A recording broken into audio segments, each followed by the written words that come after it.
Hello everyone, my name is Bob Lair. I work for Henrico County Recreation and Park System. First of all, I'd like to thank everyone for just spending a little bit of time with me. I really do hope you enjoy the presentation. A few notes. If you're watching this through WebEx, if you have any questions, just put those into the Q&A section. I have a moderator with me that will pass those questions along to me. If you're watching this on YouTube, put those questions into the comment area. We'll have some people monitor that, and we'll answer your questions as soon as possible. Also, I'll give you my email address. If you have any stories about your time in Glen Allen, or if you have any old pictures, especially of any landmarks in Glen Allen, I'd really love to see those. You can email me at leh@henrico.us. And with your permission, I may use one of those pictures. So let's go ahead and begin. People will ask me, Bob, where is Glen Allen? For those that are not familiar with the area, Glen Allen is about 10 miles north of Richmond, Virginia.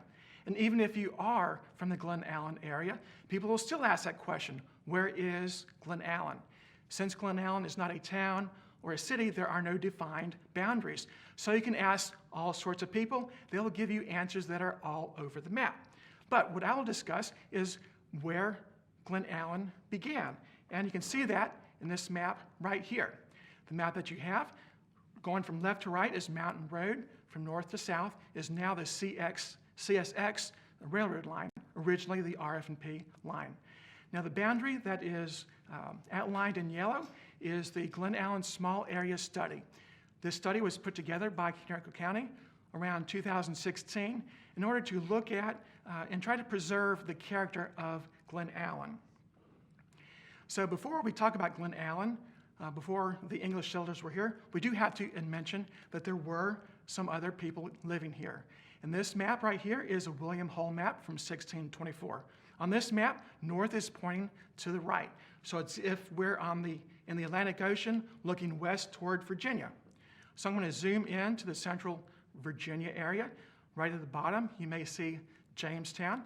That river going through the middle of your slide is James River. The river to the right is the Chickahominy River.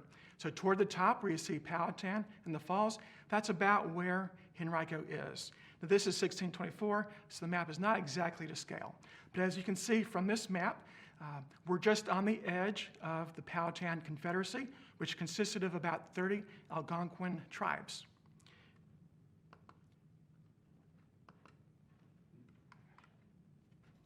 Okay, I just need, oh, here we go.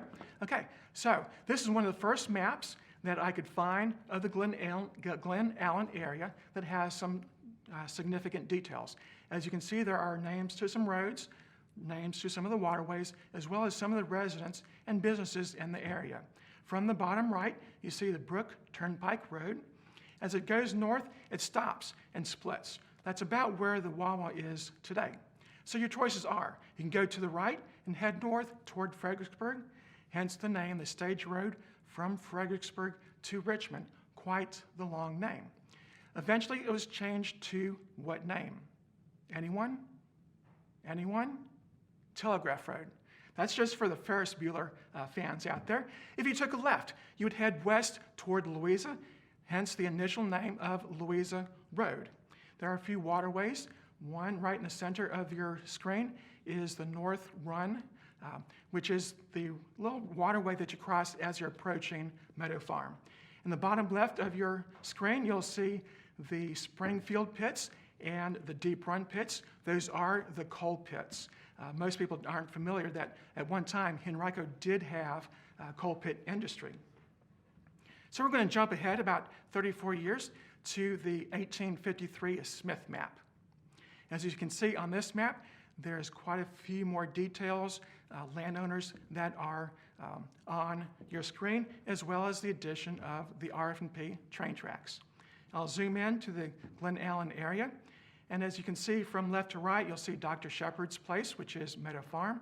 As you cross the train tracks, you'll see T.E. Wheeler's Hotel. And this place, most people will be more familiar with the name of Walkerton Tavern. Now at this point in time, this property was not called Glen Allen. It was called Mountain Road Crossing. Mountain Road because that's the name of the road. Where the mountain is, I'm not sure. Maybe it's at the end of the road. Well, Mountain Road does go toward the west, kind of follows Route 33, so it eventually does end up toward the mountains. It was called crossing because when the RF&P train tracks were laid out in 1835, they crossed Mountain Road. So when did the area become known as Glen Allen? The first document that I could find is this document right here. This is a commission for Josephine Hopkins to become the postmaster, or more appropriately, the postmistress. If you look on the document, you can see several words that are scratched out. In this case, the word postmaster, master is scratched out, and above it is written mistress. In one place, him is scratched out, and her is replaced. This document was created December 13th, 1862, and again, it's Josephine Hopkins, appointed as the Glen Allen postmistress. So we have the name. Now we need to know, where was this post office located? This is a map from 1864 of the Glen Allen area. I'll zoom in just a little bit. To the right of the train tracks, you will see Walkerton.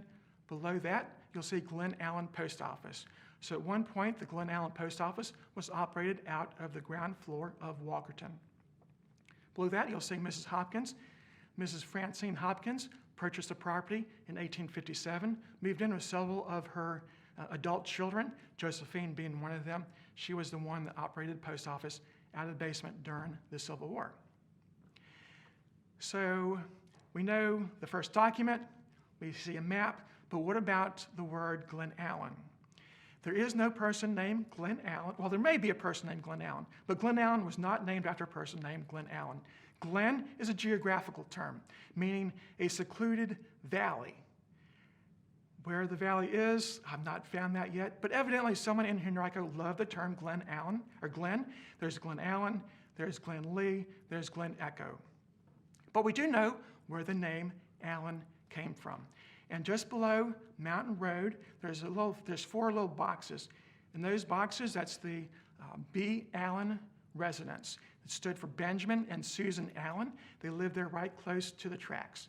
And so it was their name that was given as the name for Glen Allen. So we're going to go up and down Mountain Road just a little bit, hitting a few spots.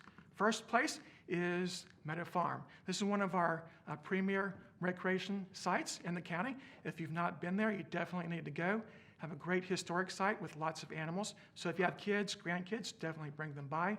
There are quite a few trails, a pond, and toward the front of the property, there's a playground. I'm not going to speak a whole lot about Meadow Farm. Later on in the summer, there may be a lecture on this property. So I'll just say a few things. The Shepherd and the Baker family acquired the property in 1713 under a land grant or head right system. Eventually, the Shepherds acquired the entire property, and they stayed for 7 generations up until the 1970s. As always with my lectures, I love to include old pictures. So this is a picture of Meadow Farm from the 1920s. Next stop is Walkerton Tavern. Walkerton Tavern was built 1825 by John Walker. His intent was to use the building as a tavern. Unfortunately, he died just a few months after the building was finished. And over the next 30 years, there were about 16 different owners to the building. As you saw in a previous slide, the Wheelie purchased a property, called it Wheeler's Hotel. It was a tavern under a previous owner, as well as a post office. Here is the picture of Walkerton, old picture of Walkerton from 1935. We're going to go in. I'm going to show you one picture from the inside. It's a very unique and unusual architectural feature. Now, as a tavern, this would have been placed for large community events, weddings, dances, shows, performances. There are very few large buildings out in the community, so a tavern would often be the community center. So what John Walker came up with is this swinging wall. So this wall that you see in front of you, the white wall, swings open and shut. And behind it, you can see a smaller fragment of the wall that would also swing shut.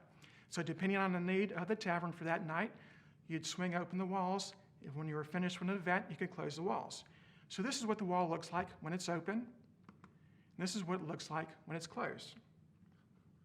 I'm going to jump to an event, significant event that happened on Mountain Road, and that is the Battle of Yellow Tavern between these two gentlemen, Union General Philip Sheridan and Confederate General Jeb Stuart. Previously, just a few days before this event, both of these men were up in Spotsylvania with Grant and Lee. Sheridan decided that he wanted to pull his men out and forced Stuart to pull his men out. So the road that Sheridan took as he enters Henrico is on Mountain Road, forcing Stuart to pull out his men and intercept him before he gets to Richmond. So what you see now is a map of where both of these cavalry units line up. On the right is Stuart's men lining up along Telegraph Road. On the left, you see where Sheridan's men lines up. Now, I'm not sure if you can see the screen very well, but if you look at Sheridan's men, at the bottom you have Gibbs, Devon, and then Custer. Yes, that is George Custer. So he was one of the people that have been down Mountain Road. So between those two units is where the primary battle took place. However, there was some activity going on around the train tracks and Wheeler's Hotel. We have a few reports from the 4th Pennsylvania report. We have that they stated that they repulsed a charge at the Glen Allen station. That's right where the train tracks was. And then Alfred Gibbs, a colonel from the 1st New York Dragoons, said that as they crossed the railroad at Glen Allen station, they tore up parts of it, burned cross ties, destroyed the telegraph wires, and some culverts. And then eventually they proceeded down to Yellow Tavern when they engaged Jeb Stuart. There's other reports of significant damage, destroying fencing, destroying agriculture, and they actually took George Hopkins prisoner. He resided at Walkerton Tavern, and he was there at the time, again, being taken prisoner. Now, as I used to give quite a few tours at Walkerton Tavern, and I'd mentioned that Mountain Road did go to the west toward the Harrisonburg area. You could get to Charlottesville that way, and also you could get to Orange County, where Montpelier is. So it's quite possible that you have people like James Madison proceeding down Mountain Road as they're heading toward Richmond. So I'd get the question, has any president ever been to Walkerton Tavern? That seems to be a question anytime you go to a tavern. That question always comes up. And for the longest time, we had to say no president has ever been to Walkerton. However, that changed in July of 2012. I had the fortune of hosting Barack Obama as he had a campaign rally at Walkerton Tavern. And it's very hard to see, but it rained that day. Barack Obama was soaking wet when he comes back into the tavern. So let's continue. This is Forest Lodge. You may have passed this building and wonder why this strange little structure here is with the columns. This is what's left of Forest Lodge, and it was built by this guy right here, John Cousins. When you take a look at this guy, how would you describe him? What kind of character do you think this person is? He is quite the character. He was born in England, moved to the United States when he was a teenager. Wherever he landed, he was not very excited about it, so he decided to move west, spent about 4 years with the Sioux Indians. He came back, moved to Selma, Alabama, was working for a newspaper, joined the Confederate Army, was taken prisoner, released, served in the West, somehow ended up in Glen Allen. He married Susan Allen, who he mentioned earlier. Again, she was she had some money. He borrowed some of that money, started a printing press, which was located behind the Glen Allen store. The printing press was successful, which enabled him to build this, Forest Lodge. Forest Lodge was a 6-story building, 135 rooms, and it was lavish. I have a few pictures I'd like to show you. This is the auditorium. Now, to have an auditorium of this stature out in the country was quite amazing.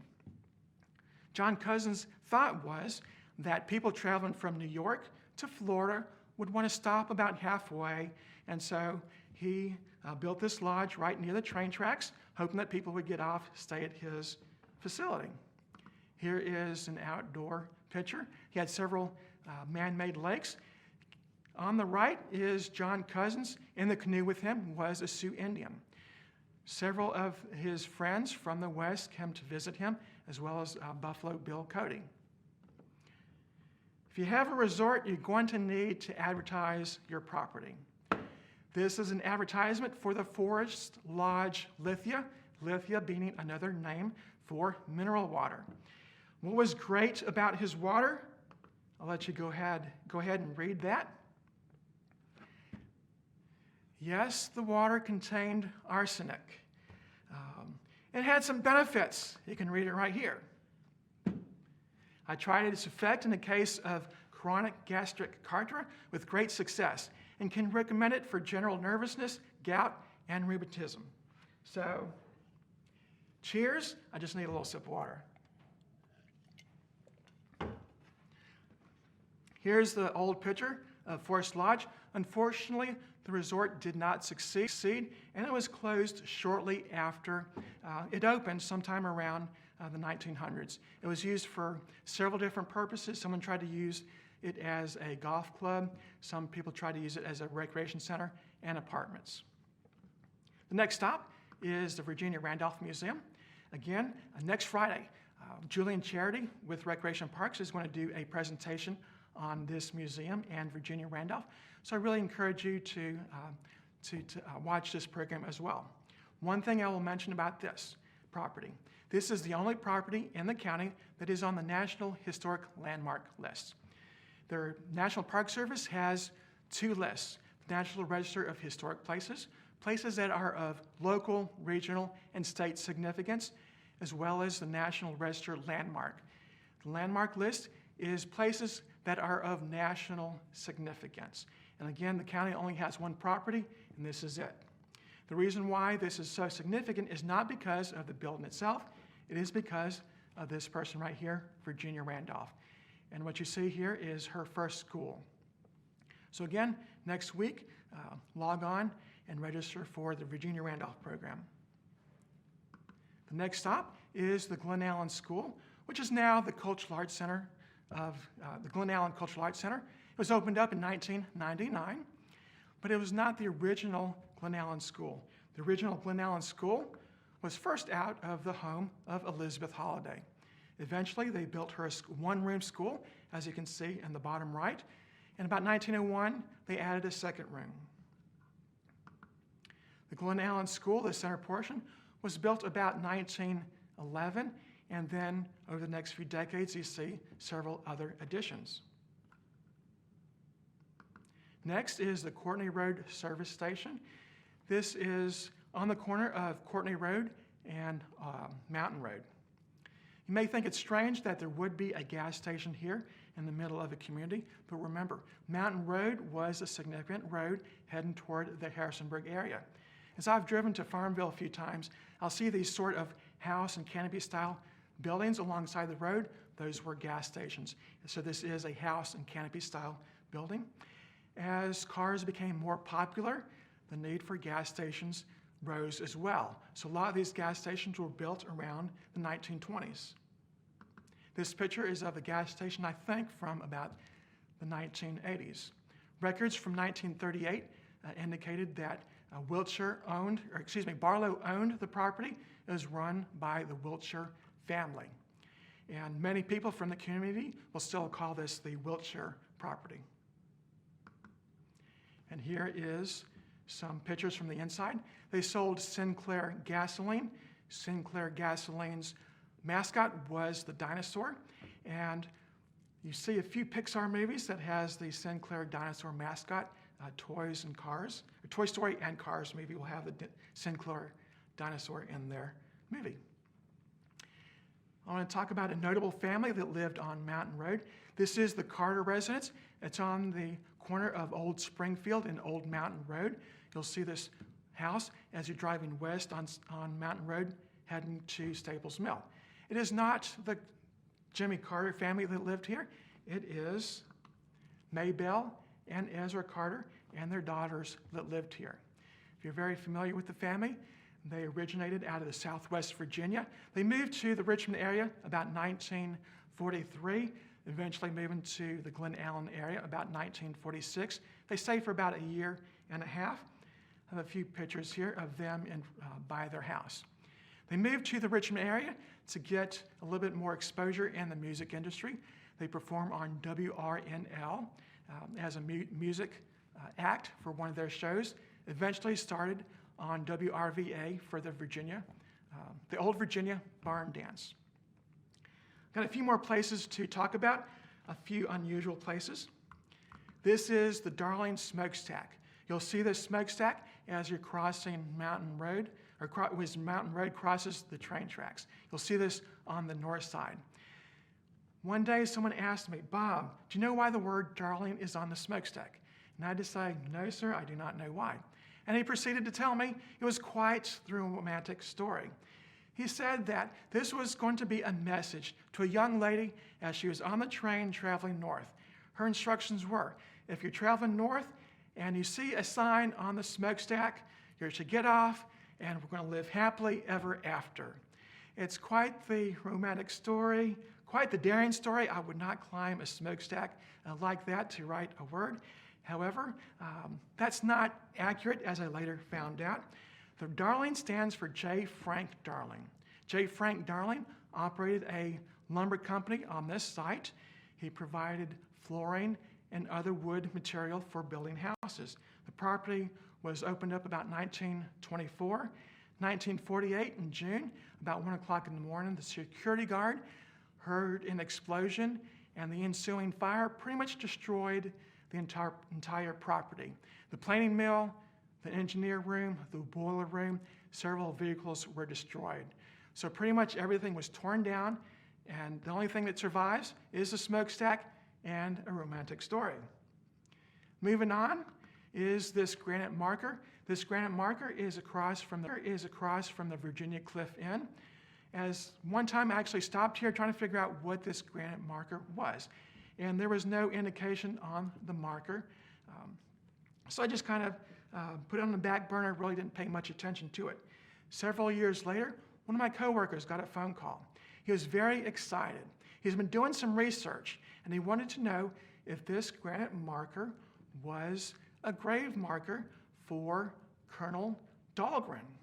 If you're not familiar with Dahlgren, he was a commander during the Civil War and made a raid on Richmond, and he was killed. He was buried in Richmond, Virginia, and a few Northern sympathizers were concerned. They didn't want his body being dug up, desecrated. They wanted to return the body to the family in the North. So in the middle of the night, they went into Richmond, disinterred the body, and brought it to Robert Orick's property, which was about 2 miles away from Hungry Station. So evidently this person got out a map, found Hungry Station, and drew a circle around Hungry Station about 2 miles away. And lo and behold, this marker is about 2 miles away. So he thought maybe this marker was where he was buried. After some research, we realized that Robert Orick's property was about 2 miles west of Hungry Station, not northeast. So it left us with the question, what is this marker about? So we threw out all sorts of ideas. We thought maybe it was simply just a road marker, maybe a mileage marker, maybe a flood marker. There were some notches on the granite marker, so maybe it was that. Finally, we realized in this case, the truth is not stranger than fiction. It just happened to be a driveway marker for the Bowles Lane house. You'll see the Bowles Lane house toward the center top. It is the 3-story building, and it was built in the mid-1800s. At this point in time, there were no other houses in the area, so the driveway would be straight from Mountain Road proceeding up to the Bowles Lane house. And I mentioned earlier, if you send me a picture, I may use it. And I did have a picture, someone sent me this picture right here. This is from Forrest Melton. He was a longtime resident of Glen Allen, and he went to one of my presentations, heard me talk about the granite marker, so he sent me this picture. This picture, in the top right, it is his mother. It is Betty Ann Tiller. the center, you see a young gentleman. This is Johnny Moody, who happens to be the son of George Moody, who many people are familiar with due to Moody Middle School. And if you look in the background, if you didn't notice, there is a white pillar. That is the same granite marker that I mentioned earlier. It's very hard to see, but there is a driveway right there. So it's nice not only have the documentation that it was a driveway, it's always great to have a visual picture as well. So I hope you enjoyed the presentation. Again, here is my email address, leh@henrico.us. Please send me any stories that you have, any pictures that you have as well. Thank you very much.